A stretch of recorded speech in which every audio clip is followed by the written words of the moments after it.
కానీ మా కన్యల వల్ల ఎటువంటి లాభం లేకపోయింది. మేము ఎంత చెప్పినా మీరు మాట వినలేదు. అప్పట్లో మేము మిమ్మల్ని శాశ్వతంగా కోల్పోయామనిపించింది. ద్వేషాన్ని ప్రేమగా మార్చుకోవటానికి ఎన్నో నెలలు పట్టింది. కానీ ఒకే క్షణంలో ప్రేమ ద్వేషంగా మారిపోయింది. మా ప్రేమ మీ అహంకారం ముందు ఓడిపోయింది జోధా బేగం. మాకు సామ్రాజ్యం ఉంది, సింహాసనం ఉంది. కానీ ఆ ఖుదా ఎంతో ఆలస్యంగా మాకు ప్రసాదించిన సహధర్మచారిణి లేకుండా పోయింది. ఆనాటి రాత్రి మాకు ఎన్నడూ లేనంత ఒంటరితనం అనిపించింది. మేము గమ్యమే లేని ప్రయాణం చేస్తున్నామని మాకు అనిపించింది. మేము తిరిగి వెళ్ళిపోతున్నామంటే కేవలం మా ప్రజల కోసం, మాతో ముడిపడి ఉన్న కర్తవ్యం కోసం. కానీ భర్త అనేవాడు ఆమీరులోనే అంతరించిపోయాడు. మహామంగా నిర్మానుష్య ప్రదేశంలో ఏం చేస్తున్నట్టు?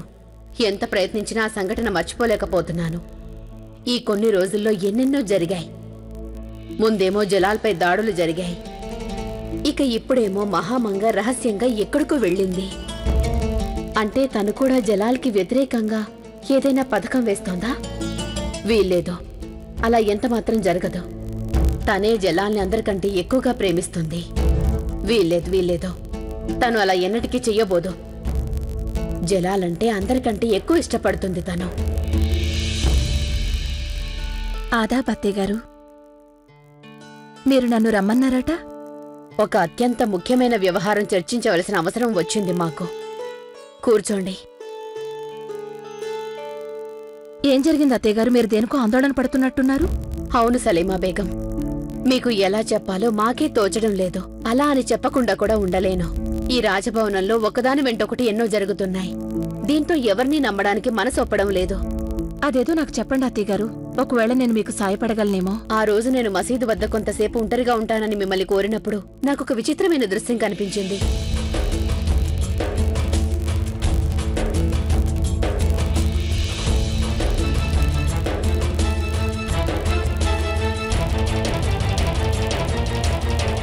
అప్పటి నుంచే నాకు ఆందోళనగా ఉంది. ఆ విధంగా మహామంగ రహస్యంగా అడవిలోకి వెళ్లడం చూస్తే అది నాకు సమంజసంగా అనిపించలేదు. ఒకవేళ నేను గోరంతలు కొండంతలు చేసి చూస్తున్నానేమో. కానీ మనసులో ఒక అనుమానం తలెత్తింది నాకు. అలా అనుమానం వచ్చినప్పుడు అత్తయ్య గారు ఇలా ఎదురెదురుగా కూర్చుని మాట్లాడుకోవడంలో ఎంతో ఉపయోగం ఉంది. ఒక అనుమానాన్ని అటో ఇటో తేల్చుకోకపోతే దానివల్ల ఎన్నో బంధాలు దెబ్బతింటాయి. కానీ మహామంగ తప్పుగా అనుకుంటుందేమో. జలాలంటే ఆవిడకి చాలా ఇష్టం కదా. నా ఉద్దేశంలో అత్తయ్య గారు ఆవిడేం తప్పుగా అనుకోదు. ఆవిడ మనసు నిష్కల్మషం, స్వచ్ఛమైనదైనట్టయితే ఆవిడ మిమ్మల్ని అర్థం చేసుకుని మీ అనుమానాన్ని తొలగిస్తుంది. చాలా గొప్ప సలహా చెప్పారు మాకు మీరు. మీకు ఉపయోగపడినందుకు నాకు సంతోషంగా ఉంది అత్తయ్య గారు. నేనిప్పుడే దాసిని పంపించి మహామంగ గారిని రమ్మంటాను. అల్లా దయ వల్ల అంతా మంచి జరుగుతుంది. ఎన్నో ఏళ్లుగా నేను నమ్మకస్తురాలిగా మొగలాయి సామ్రాజ్యంలో ఉంటున్నాను. అయినా కూడా మహారాణి గారు మీరిప్పుడు నన్నే అనుమానిస్తున్నారా?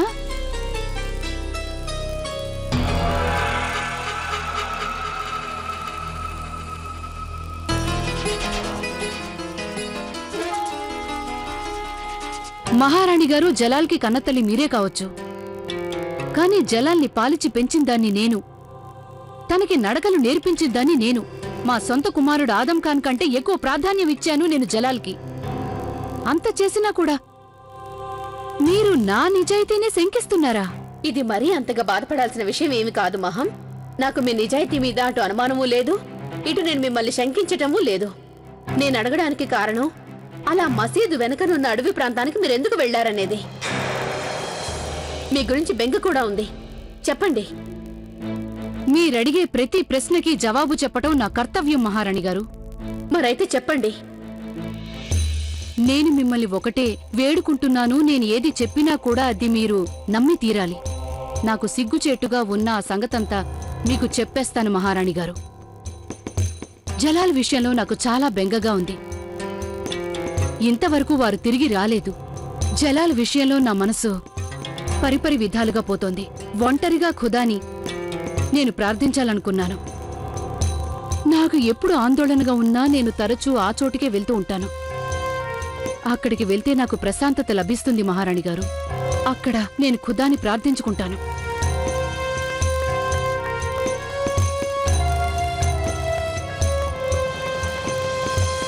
మాకేం బోధపడలేదు. మహల్లో కూడా మీకంటూ ఒక గది ఉంది కదా, అక్కడ కూడా ఖుదాని ప్రార్థించుకోవచ్చుగా. అలాంటప్పుడు ఆ విధంగా అడవిలోకి వెళ్ళవలసిన అవసరం ఏమిటి? దానికి నన్ను ఏమని జవాబు చెప్పమంటారు? నేను మీకు ముందే చెప్పాను, అక్కడ నాకు ప్రశాంతంగా ఉంటుందని చెప్పాను. అప్పటికి కూడా మీరు నన్ను నమ్మనట్లయితే మీరే రండి నాతో పాటు. మీ అనుమానం తొలగిపోతుంది. సరే అయితే నేనక్కడికి రాదలుచుకున్నాను తక్షణమే. అంటే నిజంగానే మీరు ఆ చోటికి రాదలుచుకున్నారా? అవును, కేవలం నేను మీరు మాత్రమే వెళ్దాం, రహస్యంగా. పదండి.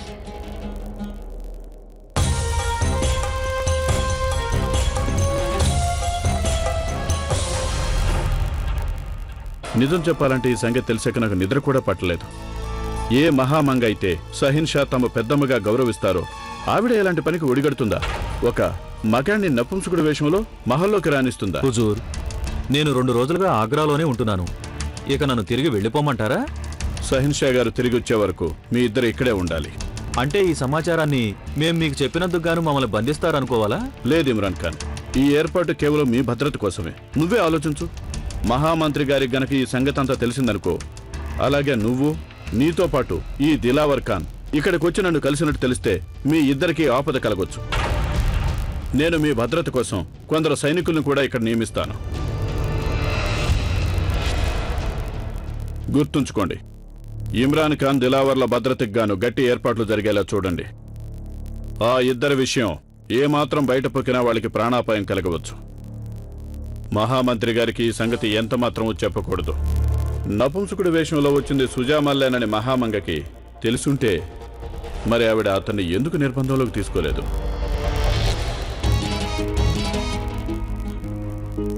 మనం ఇక్కడి నుంచి ఎడమ వైపుకి తిరిగి అడవిలోకి వెళ్ళాలి కదా? అవునండి మహారాణి గారు, మీరు సరిగ్గానే చెప్పారు. కానీ ఒకటి మాత్రం ఒప్పుకోవాలి, మీ జ్ఞాపక శక్తి చాలా గొప్పది. పదండి. ఈ అడవి గురించి నాకు కూడా ముందు బాగా తెలీదు. తెలిసుంటే ప్రశాంతత కోసం ఇక్కడికే వచ్చుండేదాన్ని. ఈ ప్రశాంతమైన చోటు ఎవరికీ తెలీదు. అడవిలోకి దారి ఇప్పుడే మొదలైంది మహారాణి గారు. మీరు గాని అలసిపోలేదు కదా? లేదే, అలాగే నాకు భయంగా కూడా లేదు. మీరున్నారుగా నా వెంట. పదండి.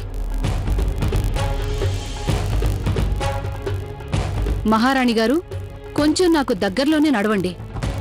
ఈ అడవి చాలా ప్రమాదకరమైంది. రండి.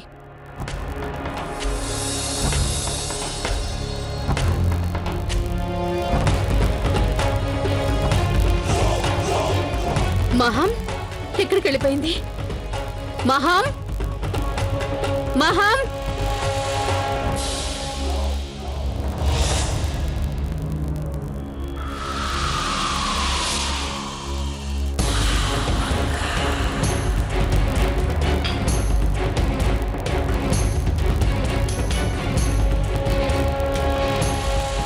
మహాం!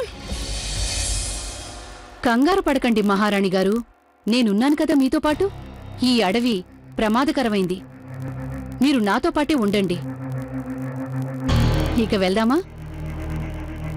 మహారాణి గారు, మన్నించండి, ఇటువైపు.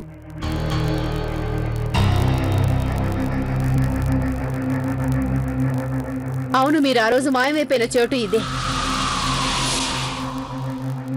నేను కూడా లోపలికి రాదలుచుకున్నాను. మీరు ప్రార్థించే చోటు ఎలా ఉందో నేను కూడా చూడదలుచుకున్నాను. పదండి.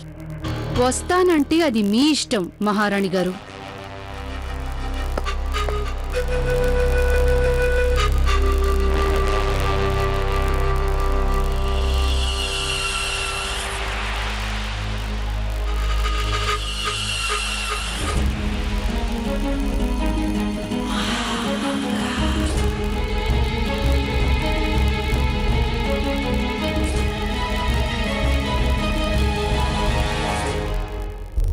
రండి.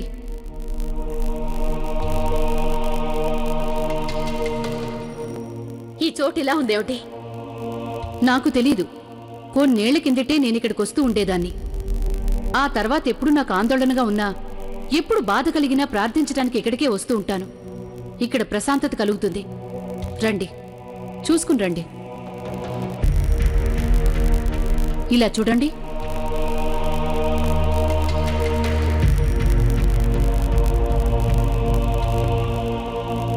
ఇదే నేను ప్రార్థన చేసుకునే స్థలం. ఇప్పుడిక మీ అనుమానం తొలగిపోయి ఉంటుందనుకుంటాను. అనుమానం కాదు, సందేహం. మీరింకెక్కడైనా ప్రార్థన చేసుకోవచ్చు, మరి ఇక్కడే ఎందుకని? దయచేసి క్షమించండి మహారాణి గారు. ప్రతి ఒక్కరికి ప్రార్థించటానికి తనదైన ఒక పద్ధతి ఉంటుంది. ఒక్కొక్కరికి ఒక్కొక్క చోట ప్రశాంతత లభిస్తుంది, నాకేమో ఇక్కడ లభిస్తుంది. మహారాణి గారు, ఇక వెళ్దామా? పదండి.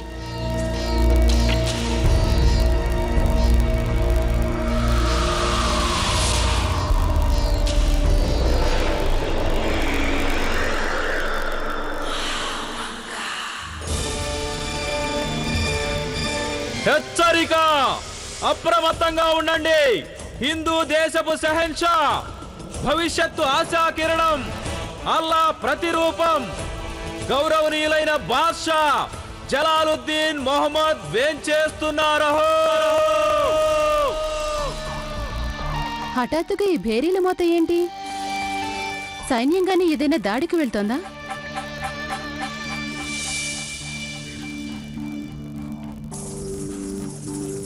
విశిష్ట బేగం గారికి జయము జయము. షహన్షా గారు ఆగ్రాకి వేయించేయిచున్నారు హుజూర్. షెహన్షా ఒక్కరే వచ్చారా, లేక జ్యోతా బేగంని కూడా వెంట పెట్టుకుని వచ్చారా? వారు ఒంటరిగానే వేయించేశారు హుజూర్.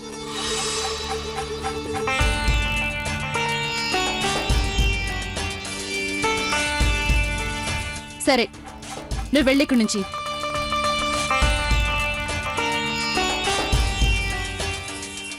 ఏమిటి, షెహన్షా గారితో పాటు జోధా బేగం రాలేదా? లేదు రాజమాత గారు, షెహన్షా గారు ఒక్కరే వచ్చారు.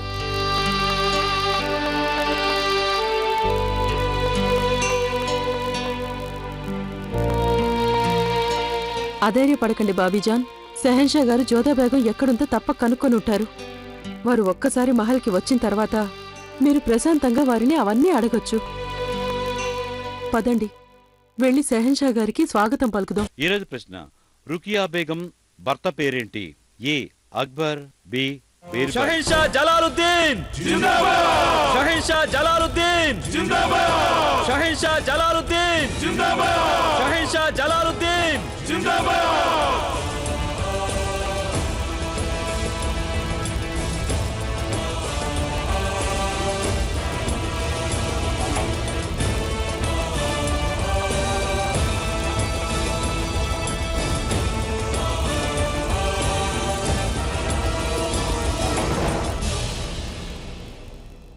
ఎన్నో రోజుల తర్వాత మీరు తిరిగొచ్చారు జలాల్.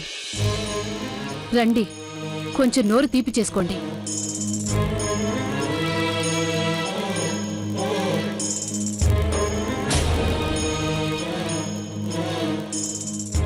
ఖుదా దయవల్ల మీరు క్షేమంగా తిరిగొచ్చేశారు.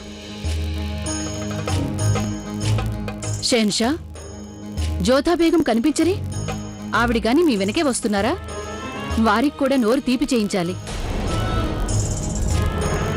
ఆవిడ తిరిగి రాలేదు పెద్దమ్మ. షాల్లా, అదేమిటి అలా అంటున్నారు? మీకు ఆవిడ కనిపించిందా లేదా? అదంతా మేము మీకు తర్వాత వివరిస్తాం పెద్దమ్మ. దయచేసి జలాల్, జోధా బేగం తిరిగి వస్తున్నారని ఒకసారి మీ నోటితో చెప్పండి.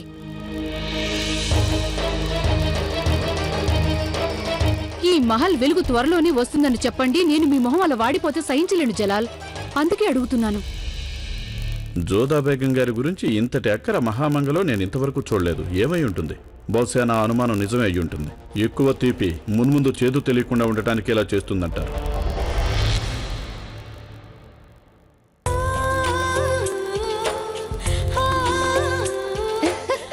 జలాల్, ఖుదాకి ఎన్నెన్నో కృతజ్ఞతలు. మీరు ఖుదా దయవల్ల వచ్చేశారు.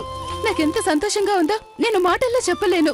నాకు మీరు గుర్తుకు రాని క్షణమే లేదు. కానీ మీరు నాకు కనీస వర్తమానం కూడా పంపించలేదు. పోన్లేండి, అవన్నీ ఇప్పుడెందుకు? మీరు తిరిగి వచ్చేసారంటే అంతకంటే సంతోషం వేరొకటి ఎలా ఉంటుంది?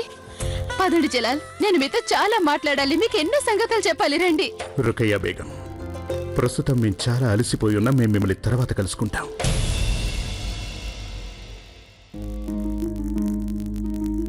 అమ్మీజాన్ ఎక్కడున్నారు? ఆవిడ ఆరోగ్యం అంత బాగాలేదు షెహన్షా.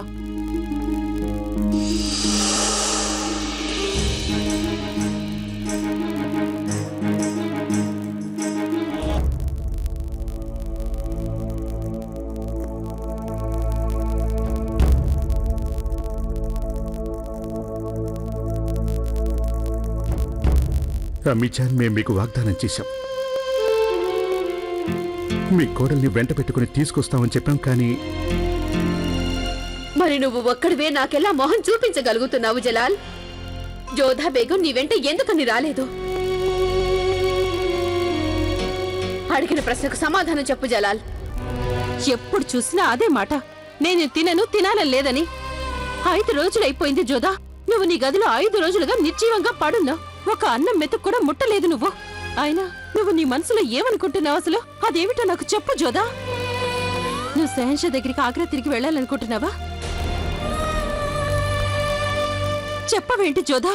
నీకేం కావాలో చెప్పు.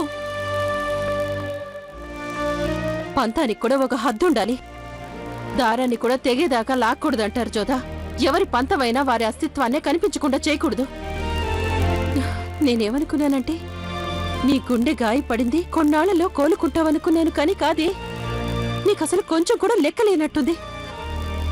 మొఘలాయి సామ్రాజ్యపు సెహన్షా వచ్చారిక్కడికి నిన్ను తీసుకువెళ్ళడానికి. ఎన్నోసార్లు వారు నిన్ను క్షమాపణలు కోరారు. నిజానికి వారంత పెద్ద అపరాధం ఏం చేయలేదు.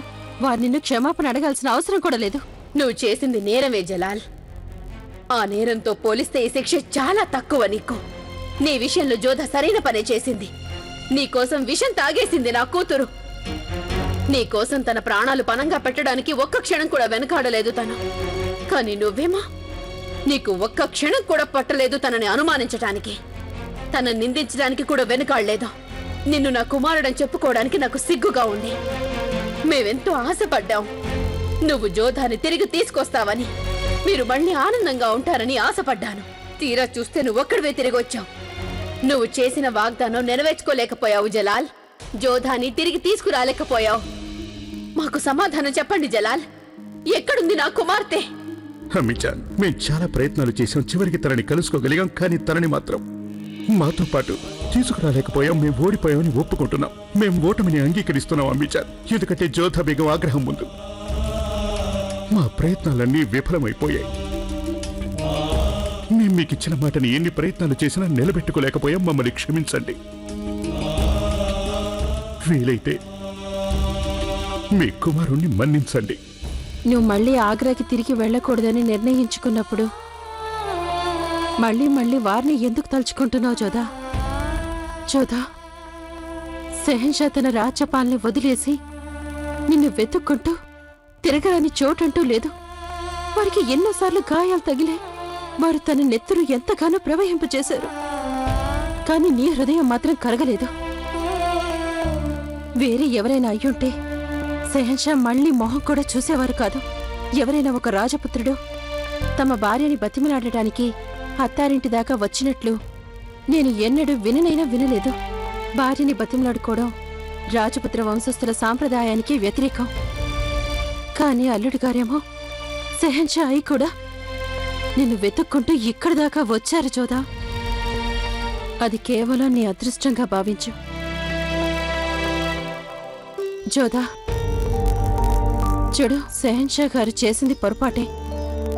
కానీ ఎవరైనా తన తప్పుకి ప్రాయశ్చిత్తం చేసుకుంటారంటే వారిని క్షమించి తీరాలమ్మా.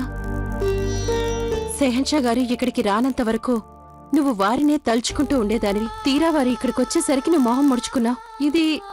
ఇది నాకు అర్థం కాని వైఖరి తల్లి. జోదా, చూడమ్మా, ఆమెరు నీ ఇల్లే తల్లి. అందువల్ల నేను నా నిర్ణయాన్ని నీ మీదకి రుద్దను.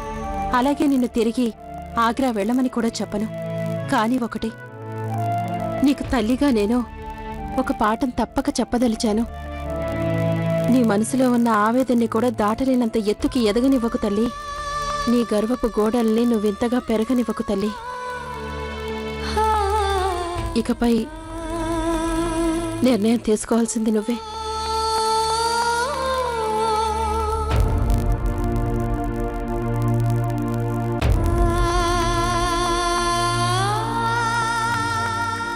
ఈరోజు ప్రశ్న, రుకియా బేగం భర్త పేరేంటి? ఏ Akbar, B Birbal.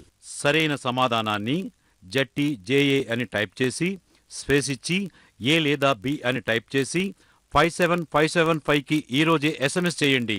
SMS contest లో పాల్గొనండి. XXX వారు అందించే రోజుకో వెండి విగ్రహం మీ సొంతం చేసుకోండి.